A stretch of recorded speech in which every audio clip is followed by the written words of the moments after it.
ده آخر سؤال هتكتبوا إجابته النهاردة، بس قبل ما نكتب أنا عاوزة أسمع من كل واحد فيكم إجابته. السؤال: لما تخلص دراستك نفسك تبقى إيه لما تكبر؟ أنت الأول يا يحيى، نفسك تبقى إيه لما تكبر؟ نفسي أبقى لعيب كورة. من إمتى وأنت مهتم بالكورة؟ مش مهم، المهم أبقى مشهور. الشهرة مش إن الناس تشاور عليك وخلاص، أنت ممكن تبقى مشهور بحاجة أنت فعلا بتعرف تعملها وبتحبها. المهم هم شايفينك إزاي، بيحبوك ولا لأ، بيحترموك وبيقدروا اللي بتعمله ولا لأ.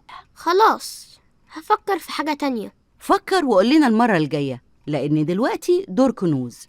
ها، نفسك تشتغلي إيه لما تكبري؟ نفسي أبقى حاجات كتير، دكتورة ورسامة.